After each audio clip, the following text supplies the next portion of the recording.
American Muscle, baby. David, how's it going, sir? Good, what's up, here? How's that? It's good. I was sitting next to the couch. I was like, ahorita I should be able to hear his car pull up. Yeah. I was like, Muscle, you can hear it. Yeah. My GTR, you probably can't hear it. It's quiet. How's it going?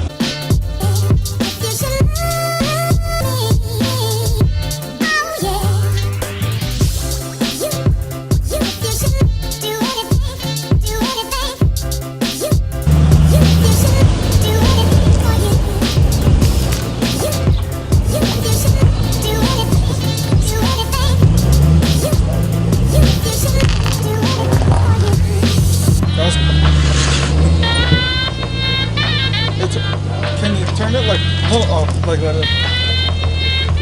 Let's see if the American Muscle can make it up the driveway.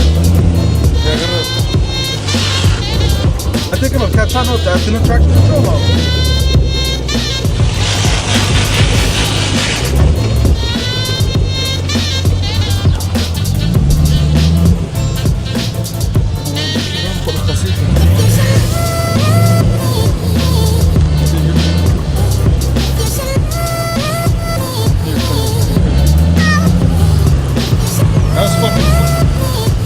So you guys are not gonna believe what we're gonna do a video on today. Believe it or not, we're gonna do a video or a vlog on a American Muscle. Right there, we got Javier. How's it going, guys? First muscle car on David's channel, so we'll see how it goes today. So, to tell you guys a little bit about Javier, he used to be an Evo owner. He's probably one of the first guys in Reno that bought one of the first Evos. It was Evo. What kind of Evo was it? It was Evo 8. It was just a regular GSR Evo. 03 Evo, a black. Nice. Bought it. I think I was one of the first people in town to have a, Evo, and it was a headache, but it was fun. that Evo was hella clean. It's actually one of the cleanest Evos at that time. Even if he still had it, I think it would be one of the nicest Evos. I mean, he took care of it. He babied it. So like I was saying, so Javier, he had an Evo. He was an import guy. What got you into cars, Javier? I think what got me into cars was the first Fast and the Furious. Paul Walker and that green Eclipse.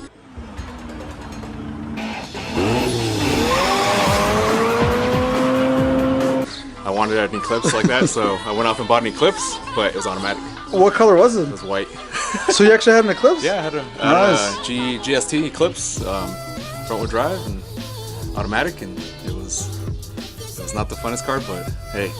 How long did you keep that for? I kept that car for, I think, 3 years until the tranny blew. Damn. I was racing it all the time. Thought I was Paul Walker. So what'd you get after that? What kind of car? That's when I got the Evo.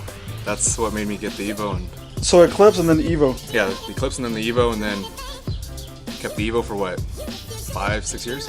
How was it actually in that time? Around what year was it when you got the Evo? They came out in March of 03 here in the States, and I got it in, I think, June of 03. Like, what was it to drive an Evo at that time? Was it like common, or how did it feel? It was very rare. It was like driving, I'll probably say it was driving like a Lamborghini around that time, that era of the STI and the Evo, but. So, and I could relate with that. When I was out there, I had my STI, and like he said, you saw an Evo or an STI, and you're like, holy shit, those are like the new big boys in town. Yep. So it was just something like, like even today, there's sports cars that are 2 doors, like both of these 2 cars. But just to see cars like this, 4 doors, and the STI, beating cars that are like sports cars that are 2 doors, it was just unheard of. So, and then all-wheel drive, and you could still play in the snow. It was just taking them off the lawn. Exactly, just destroying things out in the streets. Yep. What's one of the best races you remember that you're just like, fuck, I wanna racing a Trans Am. A Trans Am? This guy was in Trans Am. He was loud. It was this crazy, loud V8, and it pulled up to me at the light, and my tires were almost slicks, and we went off the light, and I left him by like 4 cars, 5 cars gone.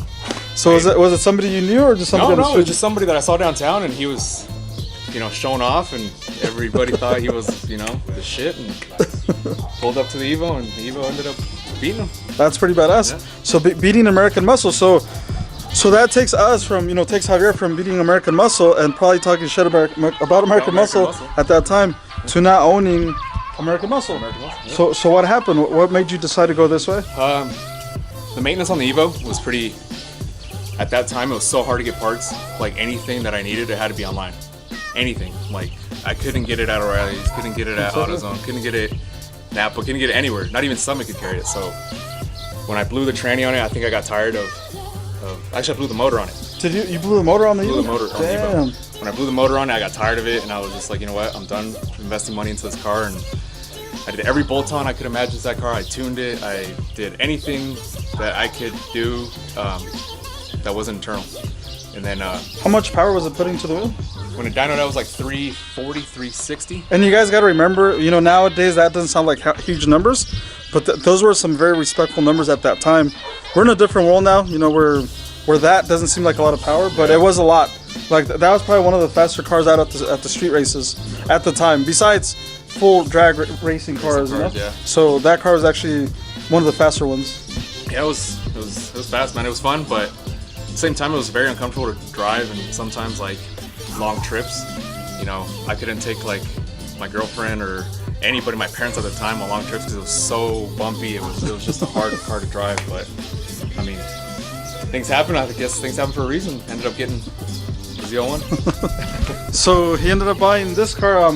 Was this something that was it like a dream of yours to have this car? Like what drew your attention to this? The thing was that after the Evo, I traded in for a Sonata. Laugh all you want. But I got a soccer mom car. I was tired of cars. I got tired of imports. I got tired of being around the car scene. And then I kept the Sonata, paid it off, maybe a year. Did you guys just hear that? I have to cut him off. He traded the Evo for a Sonata. Holy shit. So then paid off the Sonata. Ended up getting after that a Veloster. Automatic Veloster. It was a matte gray, black. It was a nice Veloster. I did like that car, but it wasn't me. I had to get out of it. So I got online and I looked at I was just looking, browsing, and then I came across the ZL1 for, I'm not gonna tell you what I paid for it, but for the price and the power that I had, it was reasonable. And and I ended up going down there, checking it out. And when I test drove it, I fell in love with it. Did you buy it here in Reno? Or? Yeah, I bought it here in Reno. I bought it at Muscle Motors.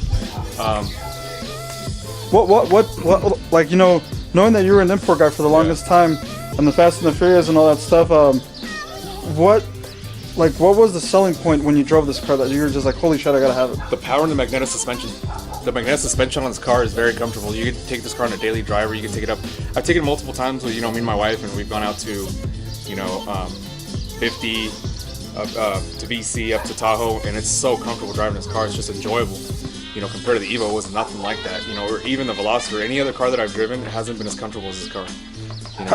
So it's smooth for a sports car. It's smooth for a sports car. If I want to have a stiffer suspension or have a more of the steering wheel, the be a little bit more stiffer, I can all adjust that on the settings it has to it. But I mean, all in all, I think it's a great car for the power and the price.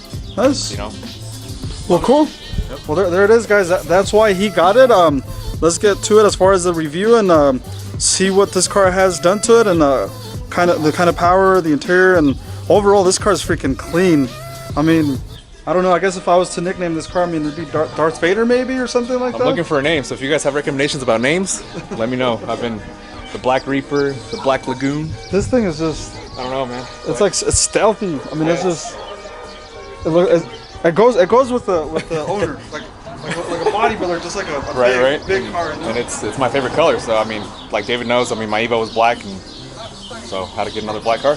And then back in the days too, when he had his Evo, like he was one of the first that I can remember, one of the first individuals that had a all black. You could say back in the days we used to call it. I'm pretty sure that we still do. Murdered Out. It was a murdered out Evo almost, and that thing looks stealthy. And it's the same thing. So he followed. At least you still follow that theme. I still follow the theme. It's what I like. It's even though black is hard to maintain. It's a bitch. I'll tell you guys that. Yeah, I mean, I spent hours detailing it to keep it clean, but it's worth it. But I like it in black. Is it pretty much stock? That's a stock wing? Yeah, it's a stock wing. Everything is stock on the car. The only thing I did was I painted, the outside clusters of these. What color is that? They're chrome. Oh, so it's chrome? Yeah, all the 2012s and 2013s come in chrome. So I didn't like that. It just, didn't look right with black cars, so I painted them black. It looks a lot better. Yeah, it looks cleaner with it being black. And then it has your warning sensor, right? If you're backing up. If you're backing up, and then your average backup camera. I mean, there's nothing. Those are pretty handy. Pretty handy. I mean, other than that, I mean, it's the whole car is pretty stock. I mean. So this is stock exhaust? Yeah, stock exhaust. The only thing like I've done to it is remove the fuse to the flaps. So the flaps are, you know, open all the time. So what GM did is they put flaps on it to close. So to keep the exhaust quieter for your neighbors or whatever it might be. So so Javier doesn't care about his neighbors. I don't care about my neighbors. And I live in a cul-de-sac, so I don't care. So he just took off that little fuse, so the flaps is always open, Yeah. so you can hear the full sound of the exhaust. Yeah, so you know, it's supposed to open up after 4,000 RPMs, but I've taken them off and they stay open all the time. I would have done the same thing too, guys. So you know, because it sounds clean when I pulled up, it's not too exaggerated. No. Have a decent sized trunk. Yeah, it's okay. I mean, it's nothing too crazy. It's. You know, Oh, so you got a sound system? Yeah, I got a sound system. I mean, I got it. You know, my box made. It's pretty clean 212s. actually. You can't fit a stroller in there. You can't do all that. So it's not too bad though. No, it's not too bad. It's clean. You can't go grocery shopping in this thing. Maybe just for milk, but Yeah. that's about it. It's not bad. But I mean, it's. I think it's pretty roomy actually. You guys can fit. What? Cheeto? Chilo? You can fit Cheeto? Maybe. You see that? I saw that. So as far as the side, so I see what kind of wheels are these? Are these the stock ones? Those are stock GM wheels. I mean, they're 20 by 11 in the rear, 20 by 10 in the front. I took off the stock tires. I don't like those. The Goodyear F1s. They look weird, huh? Yeah, it's more of an aggressive tire, and it's, you know, flings up a lot of more rocks. It's a sticky tire. So I wrapped them in NT 555 G2 Nitto tires. Nice, they look really nice. 315s in the rear, and my downsides in the front to give that staggered look. You know, give it more of an aggressive look. So a little bit bigger in the back. Yeah, bigger in the back, smaller in the front. I mean, I think my next set, I'll probably go 295s in the front and keep it 315s in the rear. But so 315s is huge. yeah, it's big. I mean, I think that's the widest tire I can fit on that rim. What size is it right now, you said? It's a 315. It's huge. Yeah, It's a big ass tire. it's a big tire, but I mean, it's muscle. It can handle it. It can handle that tire, but I mean, hopefully later on down the road I'll buy a set of rims and go 325. So on these calipers, what kind of, like the calipers, they look pretty nice. Who makes these calipers? Brembo calipers, 6-piston, for stopping power. And I'll tell you what though, this car does stop like on a dime. Does it? Yeah, I mean, I had a guy run a red light, and he actually did clip my front lip and my front bumper, and I was able to stop before he did severe damage. That would have said. Yeah, it would have been bad, but this car does stop. So as far as you keep saying this magnetic suspension, I know it's a GM thing. Yeah. So what is this magnetic suspension? It adjusts itself. I mean, as you're driving. I mean, I think it's like 1,000 times per second that it's adjusting itself as you're driving it. So I mean, it's supposed to be more of a controllable, more of a daily driven suspension. Like what else? What other General Motor vehicles come with this magnetic the suspension? ZR1, I believe, come with it. The CTSV, they got it off the CTSV pretty much in the ZR1. I don't know if this new ZR1 that came out has it. I mean, I haven't really read up on it, but I know the older ZR1 does have it, and they picked it off of that and the CTSV. So, but I mean, like I said, it's real comfortable. I'm not complaining about it, you know, so. So man, this hood is badass. This is probably one of the nicest hoods that we've seen here on our videos. Would you guys agree? I mean, look at that thing. That thing is just fucking, it just looks amazing. I mean, you got the detail on the carbon fiber, and then you got your ZL1 emblem on the side.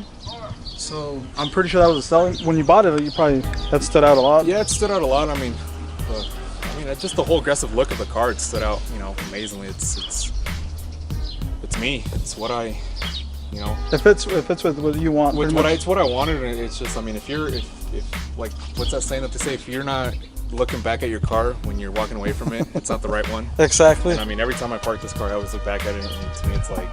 And you guys know. I mean, you guys know we all look at our cars, especially after you wash it and you've had a rough work week, you're tired, or maybe you're just trying to get out of the house. You know, when you clean your car and you're just walking away from it to go get a cup of coffee or something, pulling up to a friend's house, you know, you look back at it, right? We all do. Yeah, we all do. So. And if you're not, you bought the wrong car. Go get a minivan. So what about the front end though? So the front end, so just a little story. When that guy did clip me, he clipped my front lip here, and they put a big line on my front bumper. So when it got all fixed and everything was set and I went to go pick it up, this is how retarded I am. I pulled into the parking lot of 7-Eleven, right? And I see this point right here where it meets together. It wasn't a point anymore. I hit the curb, and it looked like a fist, like it was just smashed in. So I went and bought a new one. That's how the APR lip came across. But I'm gonna tell you one thing, guys. He's actually pretty smart. So he learned his lesson, and you can tell he learned his lesson because he put a little camera right there, as you guys can see. That comes pretty handy, right? It does. Like every time I pull into a parking spot or curb, whatever it might be, I turn it on and I know how close I can get to the curb. So did you install the carbon fiber lip yourself? Or? Yes, I did. That was, I mean, when I bought the new lip, I took off the whole front bumper and then redid the lip and then installed the lip, APR lip. For anybody out there that hasn't installed the lip, is it hard to It's pretty easy if you have any basic mechanical skills. The only thing it does, I will tell you guys this, that I learned: when you drill in carbon fiber, wear long sleeves. Don't wear short sleeves. So why would you say that? Because the carbon fiber like makes your skin itch, and it's like little thousands of needles picking at your skin. That would suck. And it sucks. Like you did it with sleeves or without sleeves? I did it without sleeves. Damn. So I was rolling. When I was drilling it, I was rolling underneath it, and there was carbon fiber pieces everywhere. And it was bad. That sucks. But just some advice. You learn the hard way. Yeah, but the front end looks really nice. I mean, so let's check out the inside and see how the inside looks. Let's see if the inside matches as nice as it looks outside, right? Yep. I mean, it does have a sunroof, which is pretty nice too. Yeah, this interior is pretty badass, guys. Very nice and clean, kind of simple, and I like that myself. The red stitching, I love red stitching on black seats. So the black interior is just nice. This nice ZL1 emblem. You got your floor mats, really nice and clean, and it has a rubber, so I'm pretty sure it's easy to keep clean instead of staining them. On this car, guys, is actually manual. Look at that, guys. I know a lot of guys probably are not used to seeing that anymore, but this American Muscle is manual. So what do you like about the inside, Javier? The inside is just the Alcantara. I mean, it's very nice. I mean, it has it in certain sections of it. The shift knob to the boot. In the center of the seats.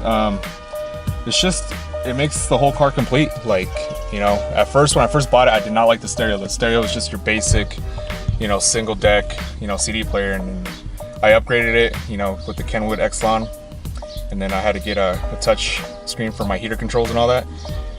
So this is not factory? Or? No, this whole thing is not factory. Wow. I upgraded it. I mean, it's really nice. This is what I hated about the car mostly. This and the gauges and the tech on this car is what I think is poor engineering by GM.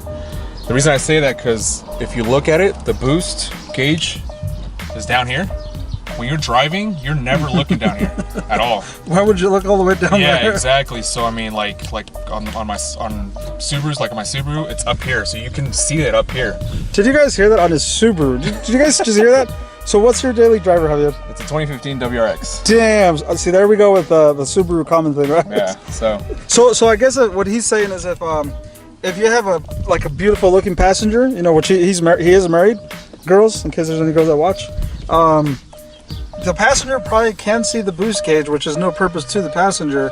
I guess that's attractive to the passenger, but when you're racing, you're looking at the road ahead. To have to look all the way down here, like he said, I would agree, it's kind of dumb. Yeah, it's kind of dumb. And then the other thing too, it's like the steering, the tach. If you look at it, if you're passing 4,000, 5,000 RPMs, when you're driving, if you have your hand here, or this section of the steering wheel, you can't see if you're gonna redline or not.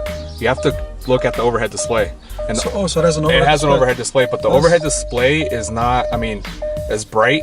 And the newer models, I think the 2013, 14, and 15, they all have it in color, so you'll see it when it's in red.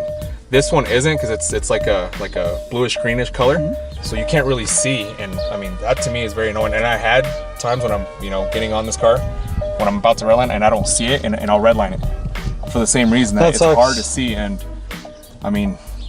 Have you taken this car to the track?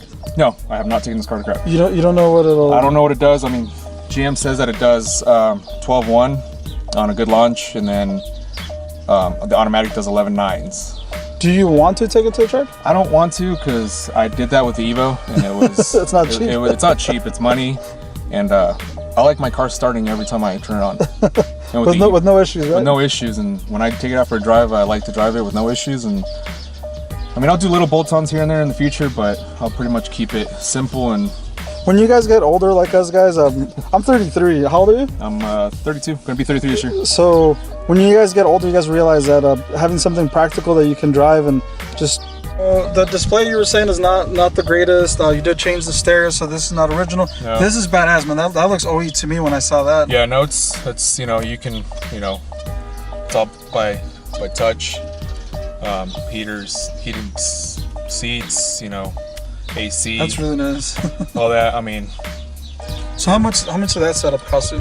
This setup out the door with the camera and everything in the front, I mean, Damn, that's badass. It was $1,500. That's really nice. Who did it for you? What was his name? Mo Music on, I think on Greg. Nice. Glendale or Freeport. By the Rosal. That's all I know. But no, yeah, he's the one who did it. I mean, he did an amazing job. I was very happy with the work he did. If this was me 10 years ago, I would have done it myself, but on this car, I want to do everything right. And so that's... No, it looks really good. That's that, man. It's just... And then the back, as far as the back seats fold down? No, they actually... Because it has that... No, they do. Actually, they do fold down. But there's no room for anything. I mean, I tried fitting my daughter's seat in there in the back, and there was nothing. I mean, you can work around it, but it's very difficult to. And when she gets bigger, like my kids, you could probably sit them back here like I did. Yeah. But as soon as they start getting bigger, there's no room. Yeah, as soon as they get older, I mean, I'll probably be able to fit her other seat in there. But other than that, I mean, I like everything about the car. It's just the gauges, I mean, the tach, and that's about it, man. Other than that, this is the only two things, or a couple of things. A couple of things that I don't really like about it, but I mean, like, it's very different. You know, you get used to driving your daily driver because all the controls are on the opposite side. Subaru. Yeah, Subaru. You Subaru owners know what I mean. You know, cause sometimes I'm like, all right, cruise control. Wait, no, it's on the opposite side, or the volume. It's on the opposite side. But yeah, when you do have multiple cars, guys, you guys will notice that it's a pain in the ass. Sometimes you forget things you had in the trunk, or maybe you left something in that car that the other car doesn't have, a sun visor. So you gotta almost buy separate things for every car. Yep. So, but no, it's really nice. These are tiny little. These are like the smallest things that I've seen in my life. Like, I don't even know, they shouldn't even be on the car. It's cute, actually. You know, my wife complains about it all the time. She's like, I can't see myself in here. Well, it feels like it's like, I don't think they're ever used, so it feels tight. Nope. I think maybe you don't even need them because this thing goes so forward. Yeah. It doesn't even bother, the sun doesn't even bother you. No. And then you added this thing to it too. Yeah, then the vision too on the car is very restricted. Like, so I would have to say it probably feels like the GTR, like my GTR. Yeah. When you're in these kind of cars, it feels like you're like in the Batmobile, I like to say. You're just really in there like tight, and if you look around this car, like, look at how much of a gap it has, kind of like the GTR, like a blind spot you can say. And look at the window, how small it looks from here. Yep. It looks big from the outside, but it's pretty small. And having tinted windows doesn't help either. And the car is black, so I could already feel it. It's actually hotter in this car than most cars. Yeah, that's the other downfall too, having a black car. It's extremely hot in the summer. But so as far as the inside, that's it. What is your favorite part as far as the inside? Favorite part of the inside, I would say my camera. So the camera in the front is probably my favorite, just because, you know, to me it was the best investment I could have made. You know, because I don't want to hit that lip again. And then with the APR lip, it was just... How much is an APR lip? This one cost me around $300. That's cheap. You know, but I don't know what other ones on other cars. I've seen some 400, 500. That's not too bad. I've seen some cheaper. It just depends on the car that you own. You know, but it is time consuming to install, but it's worth it. Nice. Yep. So cool. Well, that was the inside, guys. So anything you have to say, Javier, to the viewers or anybody you want to give a shout out to? You know, we're gonna have some of the employees that you used to work with. They're gonna be watching this video, Javier. So anything that you want to say to them, or no? Just I see what you guys are doing on the weekends and partying, and no cambian. Like, But other than that, man, follow David's channel, subscribe to it. Shout out to David for having me out here and doing these reviews, and let's get more cars out here. You know, let's do something big in Nevada and Reno. You know, that's what I'm talking about. So thank you, Javier. We're not done yet, guys, but that's the whole purpose of it, and he's catching on to just get the car community going here in Reno and make it, you know, lift it up and help each other out by making things like this. So I appreciate that, Javier. Let's check out the engine. Everybody wants to see the engine, right? So let's check it out. Let's see. Let's hope. Nice. That's pretty clean, actually. So yeah, I do try to keep it as clean as I can. Try to get all the dust off it from being garages all the time. But you know, considering it's a new car, one of the things I can tell you right away, you can actually see the engine, which is still pretty cool. That Chevy or General Motors still, you know, you're still able to see the whole engine. You can change the belt. You got, is that your supercharger? Yeah. So you got a supercharger. What size engine does it have, Javier? It's a 6.2 LSA off the Cadillac CTS-V. So how much horsepower is it putting down? Chevy states that it does 580, but I've seen some dyno from 460 to 480 to 500. That's a lot of fucking power. That's more power than that Evo he used to have, times 2 almost. Yeah. So I mean, but I try to maintain the car as best I can, and I bought the car too because it wasn't modified. Me personally, I don't like buying cars that are modified. And when I saw the engine on this, I was like, okay, it's completely stock. So that's what also sold me to on the car. So you got a couple vents. So this is actual functional on the hood. It's actual function. It's not just for looks. So that's the actual vents that you can see from the hood, right? Yep. So if you guys look at that, it actually helps out. So on most Camaros, you're gonna see it's black usually, no? No, it's red. Is it on all of them? On all the ZL1s, it's red. No, but I'm talking about just a normal. So what's the difference? Because you know, there is a guy out there. His name is Daniel. You know, he was telling me. Well, they were at a Cars and Coffee one day, and I think he was standing close to it, and he was telling somebody else, not knowing that he was the owner, that this was a SS replica. So can you tell me, just to kind of clarify this for some of the Camaro owners that don't understand the difference between an SS and a ZL1? So the SS is a LS3 motor. It's not supercharged. It is a 6.2, but the ZL1, you know, does supercharged 9 pounds, a boost, a magnetic suspension. It's just fully equipped. It stands out better than the SS. Even the 1LE, I mean, does have the racing package, as you like to call it, but it doesn't have the side skirts. It doesn't have the forged aluminum rims. You know, it doesn't have. Do you hear that, Daniel? Those are the differences. So if somebody's gonna make a replica, and I know what you're gonna say, there is a guy out there that actually made a replica, and you thought it was that one. Yeah. Well, it's not this one. This is a real ZL1. This is a real ZL1. But I mean, I try to keep it as clean as I can. I'm not trying to be too much on the car. Like, you know, trying to keep it simple mods in the future, and just keep it American. Do you change your oil, or somebody else changes your No, oil? I take it to get my oil change done just because, I don't know, I'm at that age where if you can afford it, if right? I can afford it, I'll just have somebody change it. And it's not that I don't know how, like some people are gonna probably say, hey, I know how to do it. It's just lifting up my car and getting underneath there and doing all that, and I just don't. I'd rather spend $20 to have somebody do it. But yeah, I mean, there it is. It's anything besides, you know, the cover that looks really nice that stood out, or anything you want to? Honestly, what stood out, it was just there was no modifications done to the car. That was my biggest standout of the car. It was, you know, it's what I wanted from a car. If I was to buy this car, like when I first saw it, I was like, it better be stock, and if it's stock, I'm taking it. Sure enough, it was stock. It's just. And as you guys heard, Javier, as we do get older, you do look for something like this that can give you the power. You can still get on it and, you know, mess around with those people that pull up next to you that think they have like the fastest cars, and still play it, and sometimes you know, just leave them in the back, but it's still reliable.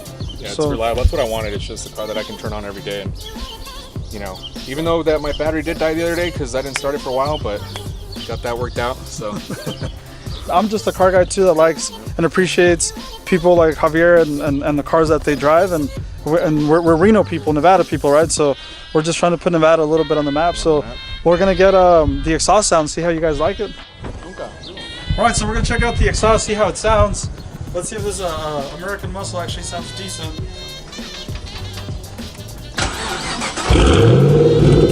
Damn, it sounds pretty clean.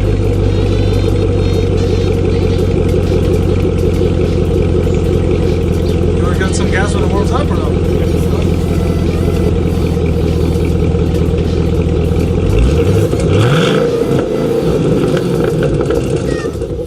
Damn.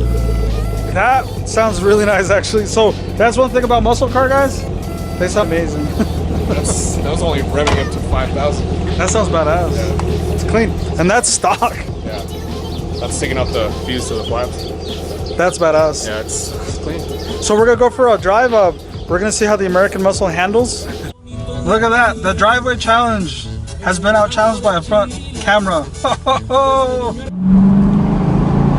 So we're inside the car, guys. It actually it does drive pretty nice. I mean, this car feels pretty badass inside. Actually, I'm not gonna lie.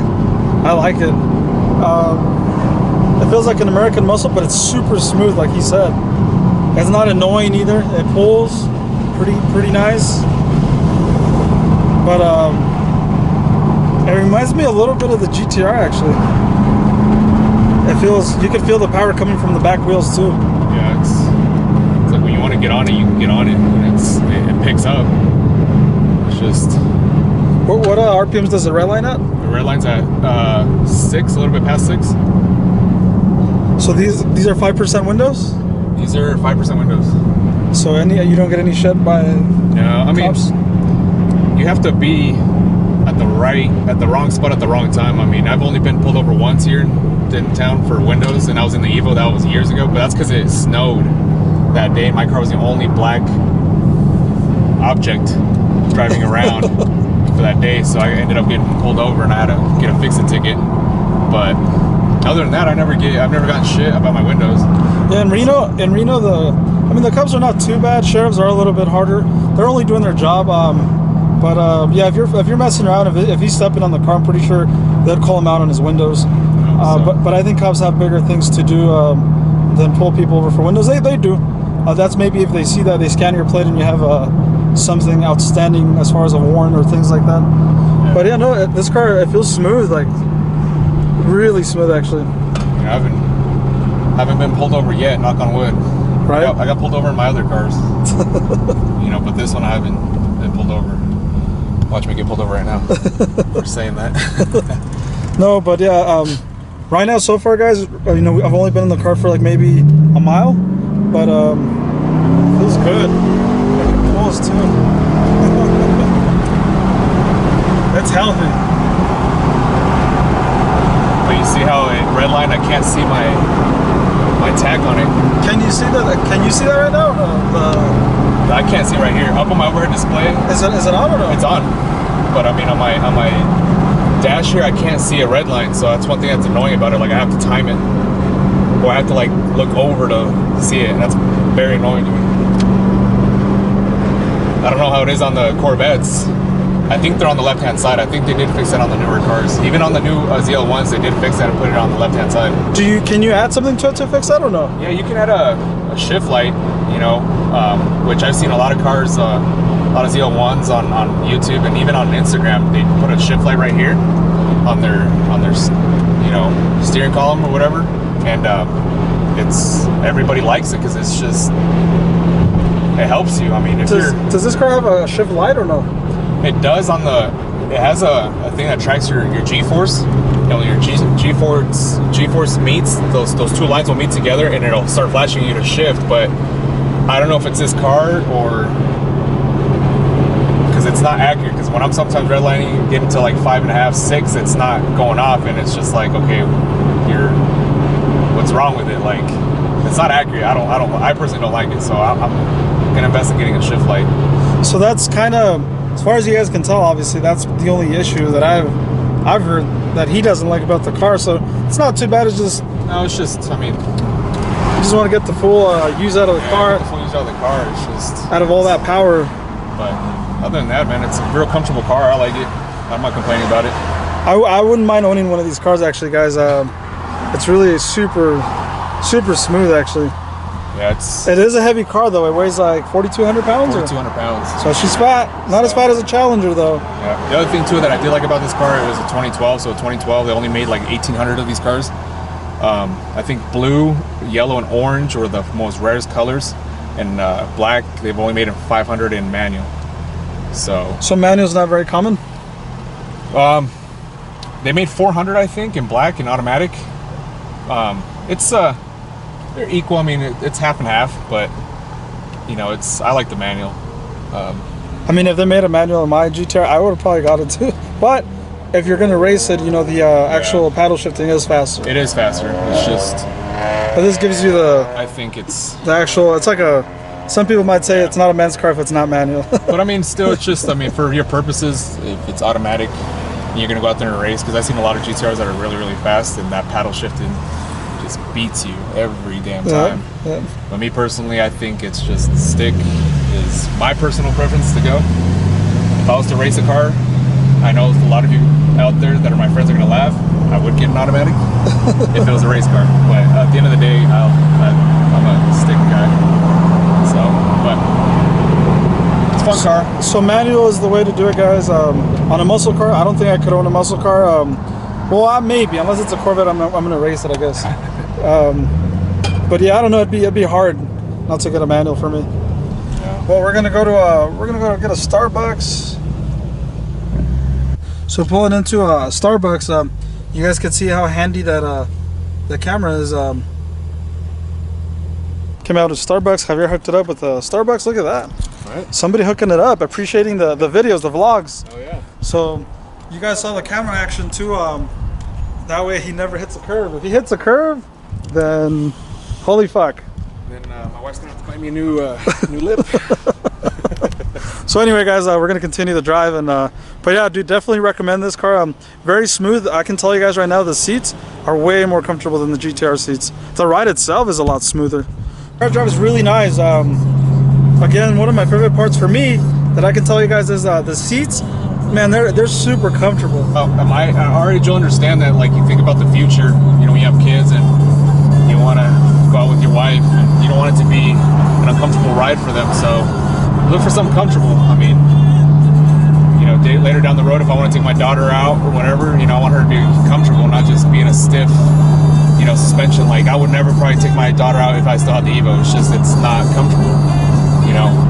So it's just bumpier ride. It's a real bumpy ride. Like, even my WRX, when I take my daughter out, it's just, I feel bad because it's really bumpy. It's really stiff suspension. It's just, it's not comfortable, but you got to do what you got to do, right?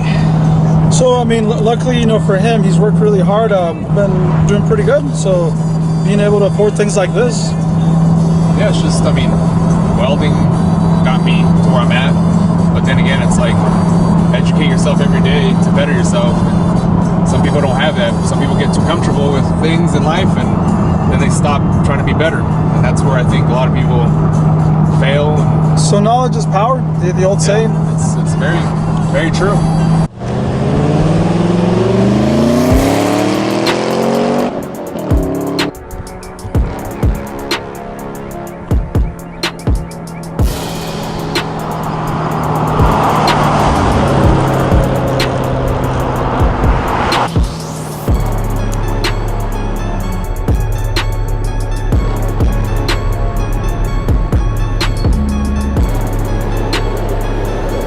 So there it is, guys. Again, the car actually handles really nice. Really nice, smooth ride. I know I keep saying that, but that's really what it is. Has a nice sound system. And then thank you, Javier, for coming out here and taking us for a drive and showing us your car. Yeah, thanks for having me. Like I said, everybody go out and subscribe to David's channel. I mean, great things are gonna come. And let's get more cars out here. Let's put ourselves on the map, because everybody else is doing it big, and except us. Exactly. So let's get out there. Maybe we can make a vlog down the road when we get bigger. Have like a meet of all the people that were in the channel. Yeah, let's. Then just get together. Get together, and let's carry on, and let's get bigger by the day. So thank you guys. We'll wrap it up here in a little bit. Thanks. You guys have a good work week, I say. Yep. Stay hungry. Right?